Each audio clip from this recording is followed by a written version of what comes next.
बेटा good morning. अभी हम लोग 8 क्लास के सिविक्स का देखेंगे। Why do we need parliament, जो चैप्टर है। आपने पार्लियामेंट का भी नाम सुना है ना, और हम लोग 7th क्लास में पढ़े हैं अबाउट द गवर्नमेंट्स, पढ़े हैं ना। और आप जानते हो कि गवर्नमेंट के, सरकार के 3 अंग होते हैं। There are 3 organ of the governments. कौन कौन है जानते हैं ना आप लोग? तो legislative, executive and judiciary. Legislative, executive and judiciary, विधायिका, कार्यपालिका, न्यायपालिका। और उसमें आप देखोगे जो विधायिका है, लेजिस्लेटिव है, that is also called parliament. That is also called, the other name of the legislator is parliament. अब देखोगे पार्लियामेंट जो है, संसद जो है, उसमें 2 सदन, वो भी 3 भाग में बटा हुआ देखा जाए तो 3 उसमें अंग हो जाते हैं। एक होता है लोकसभा, एक होता है राज्यसभा और एक होते हैं राष्ट्रपति। और ये तीनों मिलकर क्या करते हैं? पूरे देश के फंक्शन को करते हैं। हम लोग पहले वाले चैप्टर में पढ़े हैं, याद होगा कि parliamentary form of the governments, federal form of the governments, पढ़े हैं ना। पार्लियामेंट्री फॉर्म ऑफ मतलब संसदनात्मक सरकार, और federal form of the government मतलब संसदीय सरकार, संघीय सरकार। क्या होता है? संघीय सरकार। उसमें क्या करते हैं संघीय सरकार में? तो शक्तियों का बंटवारा करते हैं, पावर शेयरिंग करते हैं। नहीं एक अकेला थक जाएगा, हंस का कदम बढ़ाना, साथ ही साथ निभाना। तो अगर बांट कर लोग काम करेंगे तो काम आसानी से हो जाएगा। और ये पार्लियामेंट्री फॉर्म ऑफ गवर्नमेंट में क्या होता है? इसमें हम जनता, हम लोग अपने प्रतिनिधियों को चुनकर, रिप्रेजेंटेटिव को चुन करके कहाँ भेजते हैं? पार्लियामेंट में भेजते हैं। और वे हमारे रिप्रेजेंटेटिव जो हैं सारे कार्य करते हैं। उसी तरह जैसे आपके क्लास में मॉनिटर का चुनाव होता है ना, तो मॉनिटर को चुनते हैं, और जो भी अपने क्लास की समस्याएं होती हैं वो हम कहाँ जाते हैं? मॉनिटर के माध्यम से हम प्रचार स्तर तक पहुँचते हैं। और अब हमारी जो भी मांगे हों वहाँ तक पहुँच जाती हैं। और मान लो सब हम लोग पहुँच गए वहाँ एक साथ प्रिंसिपल सर के पास, तो क्या होगा? भीड़ मच जाएगी वहाँ, तो फिर आपकी समस्याओं का निदान नहीं हो सकता है। तो उसी तरह संसद में हमारे चुने प्रतिनिधि जाते हैं और जाकर बैठ करके सारे फैसला लेते हैं। अब देख लो उसमें भी 2 अंग हो गए, एक हो गया राज्यसभा और एक हो गया लोकसभा। अब मैं बता देना चाहता हूँ आपको कि what is difference between Lok Sabha and Rajya Sabha. ध्यान देना, Lok Sabha is called lower house, but Rajya Sabha is called upper house. नहीं, लोकसभा को हम लोग निम्न सदन कहते हैं, जबकि राज्यसभा को हम लोग उच्च सदन कहते हैं। क्लियर हो रहा है? Lok Sabha is called the house of the people, मन लोगों का सदन है यह, कौन? Lok Sabha. But Rajya Sabha is the house of representatives. नहीं, उसको हम प्रतिनिधिमूलक सभा कह सकते हैं। किसको? राज्यसभा को। अब देख लो दूसरी बात कि लोकसभा का जो चुनाव होता है, कार्यकाल जो होता है 5 वर्ष का होता है, जबकि राज्यसभा का क्या होता है? 6 वर्ष का होता है। याद रहेगा ना? लोकसभा में चुनाव जीतने के लिए कैंडिडेट की उम्र कम से कम 25 वर्ष होनी चाहिए, जबकि राज्यसभा में 30 ईयर्स होने चाहिए, 30 वर्ष होनी चाहिए। समझ में आ रहा है?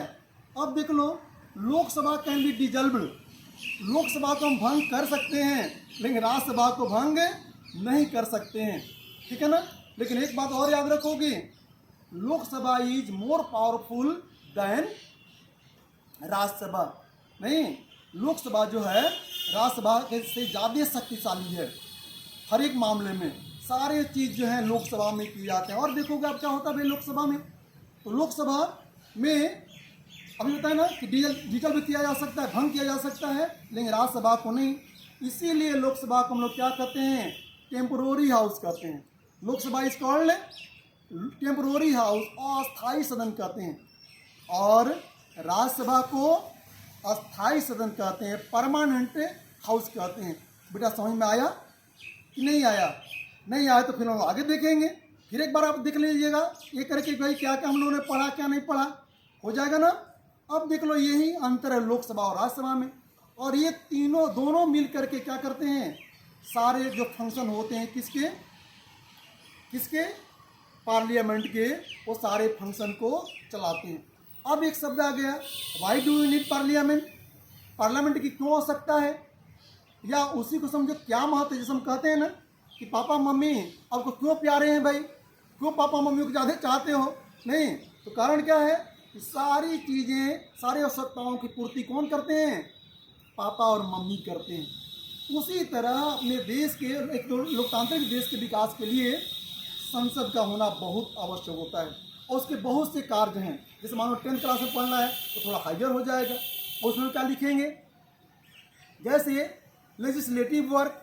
लेजिस्लेटिव वर्क क्या होता है भाई, उसका लेजिस्लेटिव वर्क में लोकसभा में ही और राज्यसभा में ही हम लोग नियम और कानून बनाते हैं। We form the law and policies in Lok Sabha और राज्यसभा। अब मान लो लोकसभा में लाया तो हम जो नियम कहते हैं, कानून कहते हैं, उसको क्या कहते हैं, आपने सुना होगा बिल एंड लॉ। बिल किसको कहते हैं भाई, प्रपोजल ऑफ लॉ, मतलब जो अभी लाया गया है, प्रस्तुत किया गया है सदन में, चाहे लोकसभा में या राज्यसभा में, तो उसको हम कहते हैं बिल। और जब वही पास हो जाता है, जैसे लोकसभा से पास हो गया, लोकसभा से पास होकर फिर राज्यसभा में जाता है, फिर वहाँ भी डिस्कशन होता है, और डिस्कशन होने के बाद फिर वो राज्यसभा से कहाँ जाता है, लोकसभा में, और लोकसभा से फिर पास होकर के वो कहाँ जाता है, प्रेसिडेंट के पास, राष्ट्रपति के पास, और जब वो उस पर साइन कर देते हैं तो वह बिल, वह विधेयक कानून बन जाता है। समझ में आया। एक बात और ध्यान रखोगे कि जो धन विधेयक होता है, धन संबंधी जो कानून होते हैं, नहीं मनी बिल, वह केवल हम लोकसभा में ही प्रस्तुत कर सकते हैं, राज्यसभा में प्रस्तुत नहीं कर सकते हैं। सिंपल बिल को हम कहीं पर ही पास कर सकते हैं, लोकसभा में भी राज्यसभा में भी। बेटे समझ में आ रहा है। तो ये क्या हो गया, संसद का पहला काम क्या है, क्यों आवश्यक है, क्योंकि इसी में हम नियम और कानून को बनाते हैं। दूसरा देखोगे कि जो हम लोग जैसे एमपी को चुनते हैं ना, मेंबर ऑफ पार्लियामेंट, तो एमपी जैसे मान लो वाराणसी संसदीय क्षेत्र के हमारे सांसद कौन है मालूम है ना, माननीय श्री नरेंद्र मोदी जी हैं, मालूम है ना, जो हमारे प्रधानमंत्री जी भी हैं। तो ये सब जीत कर वहाँ जाते हैं। जो बहुमत दल के होते हैं, जिनको फुल मेजोरिटी मिलती है, जिस पार्टी को, पार्टी का नाम सुने हो ना भाई, राजनीतिक दल, जैसे Congress party, Bhajpa party, Bahujan Samajwadi party, बहुत सी पार्टियां, आपने नाम सुना होगा। इसमें से जिसको बहुमत मिलता है वो लोकसभा में जाता है, तो जिसको बहुमत होगा वो सरकार बनाएगा, जिसको बहुमत नहीं होगा वो विपक्ष में बैठेगा। नहीं तो संसद में क्या होता है, ये नियम बनते कैसे हम सरकार को चलाएंगे, नहीं रूलिंग द गवर्नमेंट्स, नहीं हम कैसे रूल करेंगे। और फिर अपोजिशन का काम क्या होता है कि रूलिंग पार्टी कौन सा कार्य कर रही है और कौन कर रही है, सारा पर वो ध्यान रखता है और उसका क्रिटिसाइज करता है। अगर वो गलत काम करते हैं उनको रोक कर रखता है कि नहीं सही काम करना है, नहीं तो करने नहीं देंगे।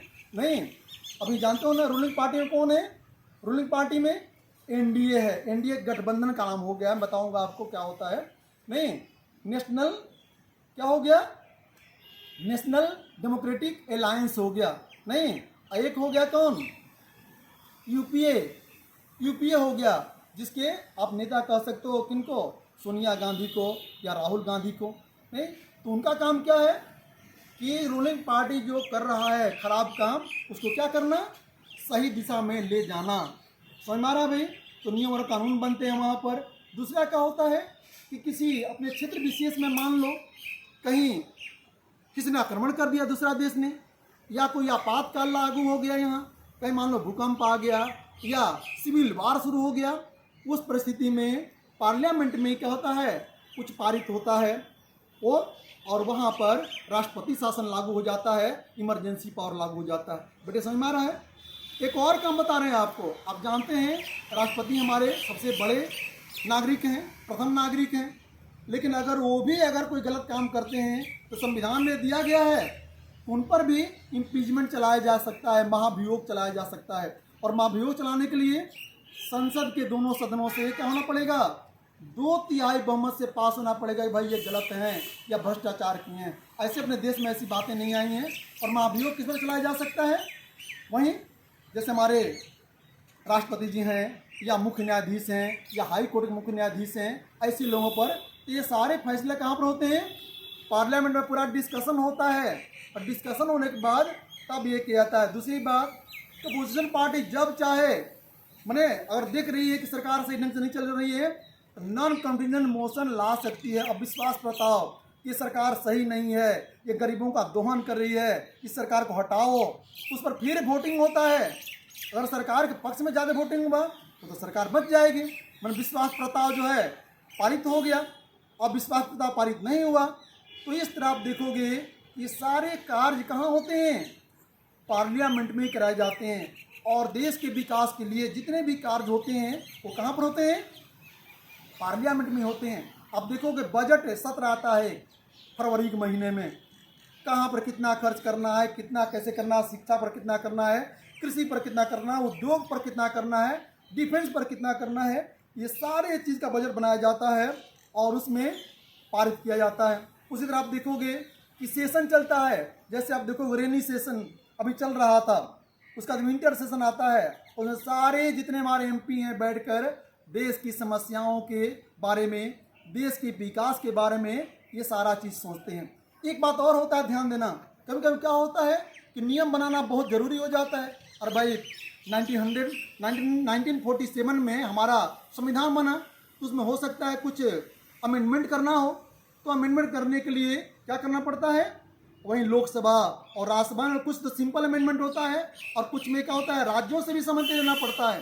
राज्य के जो विधानसभाएं हैं उनसे भी सहमति लेनी पड़ती है। और मान लो कभी ऐसे नियम बनाना पड़ गया जो बहुत ज़रूरी है, उसको लोग कहते हैं ऑर्डिनेंस। क्या कहते हैं, ऑर्डिनेंस, अध्यादेश। तो राष्ट्रपति क्या कर सकता है, अध्यादेश जारी कर सकता है, कानून बनाकर वो जारी कर सकता है, लेकिन वो मात्र 6 वीक ही वो लागू रह सकता है। उसके बाद क्या करना होगा, पार्लियामेंट में डिस्कशन करके पारित कराना होगा, नहीं तो वो ऑटोमेटिक क्या हो जाएगा, डिजॉल्व हो जाएगा। तो बेटे समझ में आ रहा है, इस तरह हमारा पार्लियामेंट, हमारे देश का पार्लियामेंट जो है क्या करता है, लोगों की आवाज़, लोगों की सहभागिता को निश्चित करता है, ताकि हमारे देश के हर एक समाज के, हर एक धर्म के, हर एक वर्ग के लोगों का विकास हो, कोई रोए नहीं, सब मुस्कुराते रहे, आगे बढ़े, आगे चले। और मुझे विश्वास है कि आप एकदम समझ गए होंगे, कोई दिक्कत नहीं होगा। तो फिर हम लोग मिलेंगे। जय हिंद, जय भारत।